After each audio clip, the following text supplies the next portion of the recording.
National Assembly has approved a jail term of life in prison for drug offenders in Nigeria.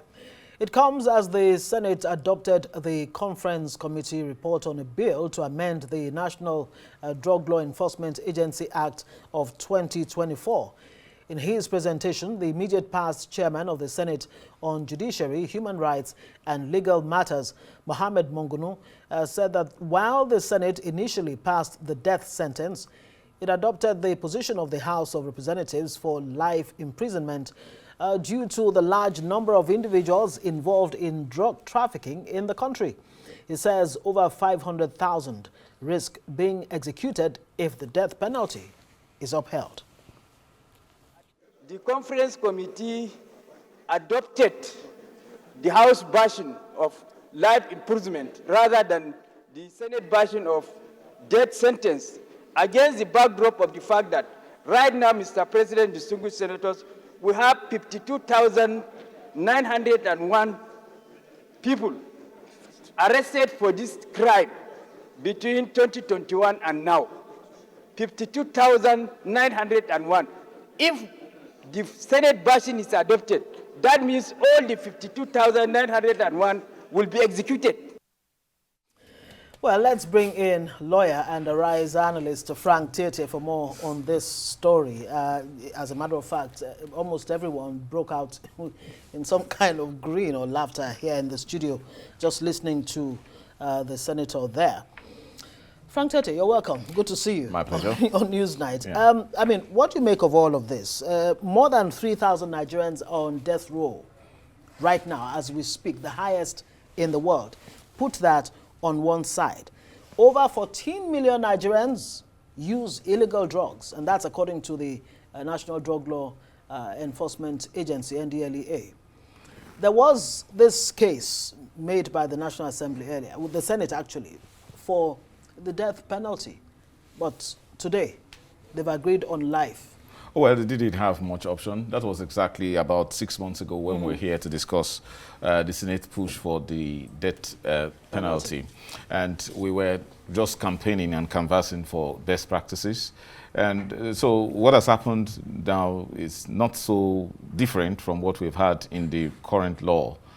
So it's just, you know, it's just a little addition as to the concealment or the possession of weapons, dangerous weapons, right, when transporting or moving or storing, because the law, as it was, did not have any form of, didn't refer to storage of hard illicit drugs in express terms. So what has happened is that sentences for offenses that could have carried 25 years will now carry life imprisonment. I think it's a sharp improvement rather than going the way of death sentence, realizing that there is an unofficial moratorium on you know, the execution in our prisons, or rather correctional centers. No governor has had the courage to sign a death warrant for a long time.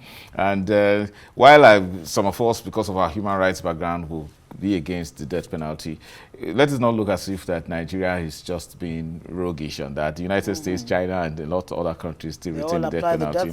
Only, but see, only in extreme cases, like we had to also try to make the public understand. Because if you allow death penalty to prevail in issues of drugs where anybody can be easily framed just by putting the drug in one's car. I mean, one illicit drug, cocaine, heroin, or whatever. And even with the modern expanded interpretation, includes things like tramadol and the rest that are easily picked up in the street. So will that person now begin to face a death penalty? You want to eventually, you know, criminalize almost half of the population, but don't forget. Well, when you factor in that 14 million, and that's a conservative figure, of Nigerians use illegal drugs, I mean, how extreme, really? What could be more extreme? I recall, I think in my early university days when Fulani Kwajafa was I think we're in the primal days of NDLA.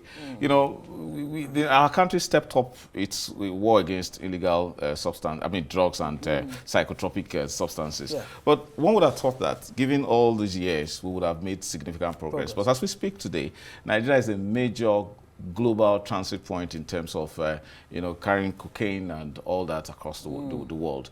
Now, that's a different problem. So which is associated with insecurity and a whole lot more issues of corruption and illicit financial flows. But to now also think that the young population in Nigeria is actually bedeviled by this epidemic. Yeah. And what else could be more graphic than when the senator from Kano, Senator Samula, on the floor of the Senate, accused his colleague senators of being the ones who not only use drugs, but who promote the use of drugs in their constituencies and in their constituency offices. So if you say that they stepped the issue from death penalty to life imprisonment, perhaps they also know that one way or the other they could just be fingered. Now, that might just be the underlying factor.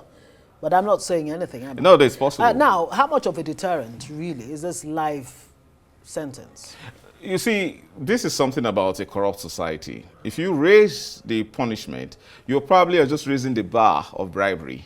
Senator Yelola Ashiru was once last month accused that he was using his warehouse to store hard drugs, illicit and hard drugs. Yeah. To which the Senate president defended him by saying, look, the NDLA should come up with some facts. But Senator Ashiru, lashed back by saying that the NDLA is the most corrupt institution in Nigeria because the presumption is that it takes bribes to cover up offenses. And we're dealing with drugs. And if you need to know, when you talk about drug cartels in Latin America, you need to know the extent of their power beyond violence, but in terms of influence in political circles. Yeah. So when it may not necessarily serve as a deterrence, what would serve as a deterrence is where we have concerted efforts and where we have committed public officials. I'm not saying General Mawa has been doing fantastically well. He's breaking some jinxes, I would say. He's gone beyond the normal traditional. Yes, right. Look at yes, even doing some very unconventional things